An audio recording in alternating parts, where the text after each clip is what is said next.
Hello everyone. तो guys आप सबका स्वागत है आपके चैनल फॉर यू रेसिपीज में। तो आज हम लेके आए हैं मोमोज, और ऐसे मोमोज बनाए हैं मैंने आपके लिए, आपका दिल खुश हो जाएगा। इतनी पतली इसकी परत है कि आप इसकी सब्जियां देख सकते हैं कि अंदर मैंने क्या क्या डाला हुआ है।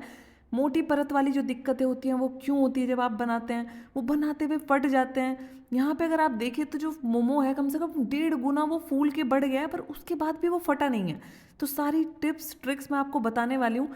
स्टीमर नहीं है आपके पास, भाड़ में जाए, स्टीमर नहीं चाहिए हमें, उसका भी मैं आपको जुगाड़ बताने वाली हूँ। और जितने भी सामान इसके अंदर मैंने इस्तेमाल किए हैं वो आपको बहुत आसानी से मिल जाने वाले हैं। तो आ जाओ फटाफट, देर क्यों कर रहे हैं, बनाना शुरू करते हैं इस प्यारी सी रेसिपी को। तो सबसे पहले धावा बोलते हैं सब्जियों के ऊपर। तो ये मैंने हरी प्याज ले ली है, इसको बारीक बारीक इस तरीके से काट लेंगे। ये लिया है मैंने गाजर, और इसको कद्दूकस कर लेंगे। मैं आपको सब्जियां काटने के बहुत सारे तरीके दिखाऊंगी, बस सब्जियां बारीक कटनी चाहिए, ये होना चाहिए। तो ये चॉपर में मैंने शिमला मिर्च काट ली। अब देखो जैसे मैं कद्दूकस कर रही हूँ पत्ता गोभी को, और इसको मैं दबा के आपको दिखाऊं तो कितना रस निकल रहा है इसमें। पर अगर आप ये चाहते हैं यार मोमो खा रहे हैं हम, पर हम चाहते हैं थोड़ा सा हेल्दी भी रहे, आप चाहते हैं उसके जो जूसेस हैं इसके अंदर बने रहें, तो आप सब्जियों को इस तरीके से अगर बारीक काट के लेंगे तो उनमें रस नहीं निकलेगा ज़्यादा। ये देखो बचा हुआ है ना उसी के अंदर। तो आप ये भी तरीका अपना सकते हैं जो आपको सही लगे। तो यहाँ पे मैंने ले ली एक हरी मिर्च, जो कि बेचारी रखी रखी लाल हो गई थी। ये ज़्यादा तीखी है तो मैंने सिर्फ एक मिर्च ली है, और मैंने अदरक को भी बारीक काट के ले लिया है। ये कप ले रही हूँ मैं सारी चीज़ें नापने के लिए। तो पौना कप यानी कि आधा कप प्लस 1/4 कप ले लिया प्याज, 4 कप ले लिया यहाँ पे पत्ता गोभी, 1 कप ले लिया गाजर, और आधा कप ले लिया शिमला मिर्च। अब इनको हम मिक्स करेंगे। अब हम चाहते हैं कि इनका जो रस है, जो पानी है वो निकल जाए। तो इसके लिए हम इसके अंदर डालेंगे नमक, 1.5 टीस्पून। तो ये जो है लाल वाली चम्मच, ये होती है 1 टीस्पून। तो हमने डाल दिया 1.5 चम्मच इसके अंदर नमक। और बहुत ज़्यादा इसको रगड़ना नहीं है, बस इस तरीके से हल्का सा मिलाना है, क्योंकि हम ये नहीं चाहते उसके प्राण निकल जाए। हम चाहते हैं जितना बस निकलना चाहता है वो पानी उसमें से, बस उतना ही निकले। 10-15 मिनट के लिए इसको छोड़ देंगे, तब तक बाकी की तैयारी कर लेते हैं। तो यहाँ पे मैंने ले लिया है 1 कप मैदा, तो मैंने डाल दिया उसमें, जो कि वीडियो में आया नहीं है। तो 2 कप टोटल मैदा ले लिया हमने। अब मैं इसमें डाल रही हूँ नमक, पर नमक मैं सीधा नहीं डालने वाली। सीधा जब नमक डाल देते तो उसके दाने दाने से उसमें रह जाते हैं, वो घुल नहीं पाते हैं। तो मैं 1 कप ले लिया है पानी, उसके अंदर नमक डाल के अब इसके अंदर इसको मैं गूँथूंगी।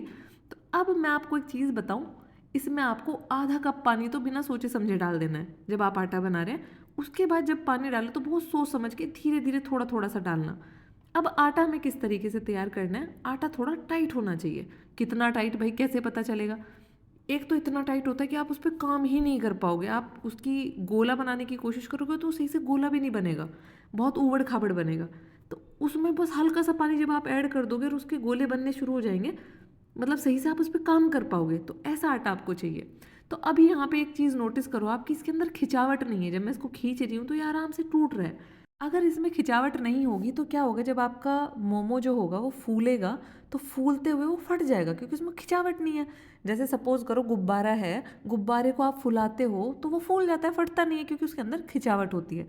इसीलिए इस आटे में भी हमें खिंचावट चाहिए, जिससे कि जब वो फूले तो वो ना फटे। तो उसी के लिए मैंने 4-5 मिनट के लिए इसे और गूँथ लिया।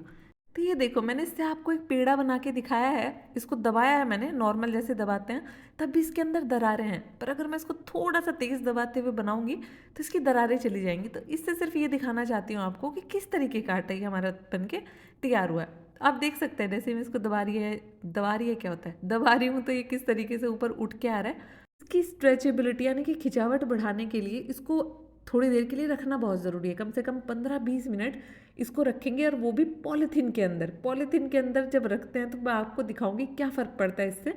तो हमें पानी कितना इस्तेमाल हुआ है इसमें, 1 कप पानी लिया था मैंने टोटल, तो आधा कप तो हमने डाल ही दिया था। जो बाकी का आधा कप है उसमें से आप देख सकते हैं खाली 3-4 चम्मच इस्तेमाल हुआ है। सब्जियों को रखे रखे हो गई थी 10-15 मिनट, इनका रस निकाल देंगे, पानी निकाल देंगे। तो आप चाहो तो हाथों से दबाते हुए निकाल दो, या शिफॉन जॉर्जेट या फिर मलमल के कपड़े में दबाते हुए निकाल लो। अब यहाँ पे एक चीज़ देखो, जब मैं इसको इस तरीके से दबा रही हूँ तेज़ी से क्या होता है, तेज़ दबा रही हूँ तो आप देख सकते हैं कि इसके अंदर रस है, अभी भी इसके अंदर नमी है। इसी वजह से क्या होगा कि जो आपके मोमोज बनेंगे वो ऐसे नहीं बनेंगे सूखे सूखे, उनके अंदर एक जूसीनेस होगी।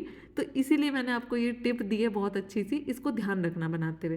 तो यहाँ पे हम डाल रहे हैं काली कुटी हुई मिर्च, जिसको लिया हमने 1/4 चम्मच।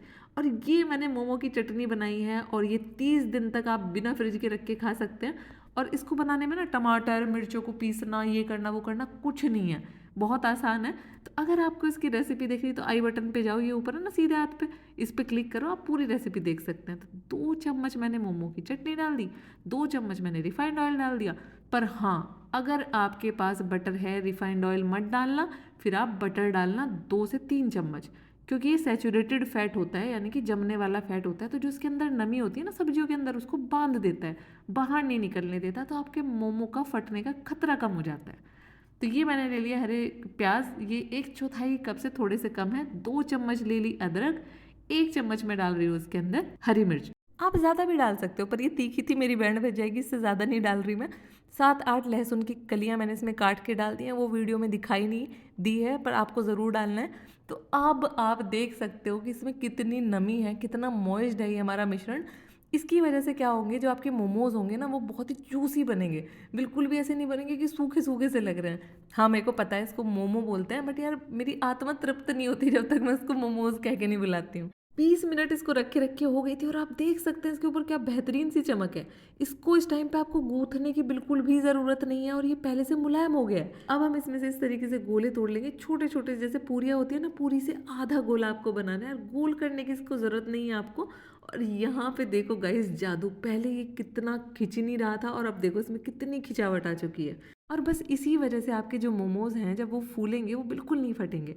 तो अब यहाँ पे आती है एक और संकट की घड़ी। ये देखो कैसे ना सिकुड़ रहा है, जब भी आप इसको बार बार बेल रहे हैं। तो इससे बचने के लिए आपको क्या करना है, थोड़ा सा इसको बेलना है, और फिर आटे में यानी कि सूखे मैदे में इसको लगाना है, फिर इसको बेलना है। तो ये आपको इतना परेशान नहीं करेगा जितना ये पहले कर रहा था। तो इसको बिल्कुल आपको बारीक, मतलब बारीक नहीं यार, पतला बेल लेना है। और कुछ ये साइज़ हमने इसका रखा है। ये जितनी भी पेड़े हैं इनको सबको आटा लगा के हम पॉलीथीन में भर देंगे, जिससे ये ना सूखें। जब भी आप इनको बेलें तो 7-8 कम से कम एक साथ बेल लें, और एक के ऊपर एक रखने से पहले उसके ऊपर मैदा छिड़के, वरना वो चिपक जाएगा आपस में। अब आएगा बहुत ज़्यादा मज़ा, क्योंकि अब हम इनको आकार देने वाले हैं। सब्जी ज़्यादा से ज़्यादा भर लेना। अब ये देखो, ये एक परत बनाई आपने, अगले वाली जो परत है उसके पिछले हिस्से को या तो उसके मुंह पे चिपका दो पहले वाले के, या उसके बीच में चिपका दो। ऐसा कोई रूल नहीं है, बस ऐसे ही आपको दिखा के समझा रही हूँ जिससे आपको दिक्कत ना हो। जब सबको आप इस तरीके से मिला लो तो थोड़ा सा इसको ऊपर से खींच दो, इस तरीके से पकड़ पकड़ के जो एक्स्ट्रा मैदा है उसको हटा दो, जिससे कि जब आप इसको स्टीम करके खाएं तो ऐसा ना हो कि आपके मुंह में मोटा मोटा सा मैदा आ रहा है। जिस भी बर्तन में आप इनको रखें मोमोज को, उसके नीचे या तो थोड़ा सा मैदा छिड़क लेना है, फिर तेल लगा लेना, जिससे कि वो ना चिपके वहाँ पे। तो ये हम बना रहे हैं दूसरी शेप, और ये देखो कितने आसानी से और कितना सुंदर लग रहा है ये। मतलब धीरे धीरे आप देखते जाओगे, सब एक से एक इसकी आकार मैंने आपको दिखाए, जो आपको बढ़िया लगे वो आप बनाओ। तो देखो गुजिया की तरह इसको बंद किया, दोनों तरफ के कोने ऐसे मिला दिए, कितना सुंदर लग रहा है। और ये जो इस तरीके की परत होती है ना जो ऊपर की, उसको थोड़ा सा दबा दो, जिससे वो मोटा मोटा ना लगे आपको मैदा। तो ये अगला आकार हम इसको दे रहे हैं। तो ये देखो बीच से चिपकाया, नाखून रखा मैंने, नाखून हटा लिया, उसकी परत बना दी, नाखून हटाया, ये परत यहाँ पे चिपका दी। अब इसकी मुंडी घुमा देंगे, और मुंडी घुमा के सेम काम करेंगे जो हमने अभी किया था। तो देखो कितना खूबसूरत लग रहा है। तो ये देखो कितने डिज़ाइन बनाने सिखा रही हूँ मैं आज आपको। इस तरीके से 4 पंखुड़ी बनाई और 2 को आपस में चिपका दिया। अब ये इस तरीके से हम एक दूसरे के ऊपर परतें बनाते चले जाएंगे, जैसे पहले वाले में बनाई थी। पर इसमें हम क्या कर रहे हैं, जो अंगूठा है ना उससे घुमाते जा रहे हैं इसको। तो आप देख सकते हैं इसकी परतें जो है वो तिरछी तिरछी सी हो गई हैं। अब मैं आपको 7वीं शेप बता रही हूँ। देखो इस तरीके से फोल्ड करते करते सिर्फ आधे तक करना है, और बाकी के बचे हुए को इस तरीके से आपस में जोड़ देना। और ये देखो कितनी आसानी से कितना प्यारा सा डिज़ाइन बन गया। ये 8वां डिज़ाइन है जो सबको बहुत भारी लगता है, पर मैंने आपके लिए इसको बहुत आसान कर दिया है। इसके 2 कान बनाए, उन दोनों को जोड़ दिया। इसको पीछे खींचेंगे, थोड़ा आगे करेंगे तो 2 नए कान बनेंगे, उनको पकड़ के दबा दिया। ये देखो पीछे खींचा, 2 नए कान बने, पीछे खींचा, 2 नए कान बने, उनको जोड़ दिया आपस में। और ऐसे करते करते वो वाली शेप आपकी बन के तैयार है। जो आपको लगता था यार ये हमारे बस का नहीं है बनाना, तो ज़रूर बताना कमेंट करके आपको ये तरीका कैसा लगा मेरा बताने का, आपको सिखाने का।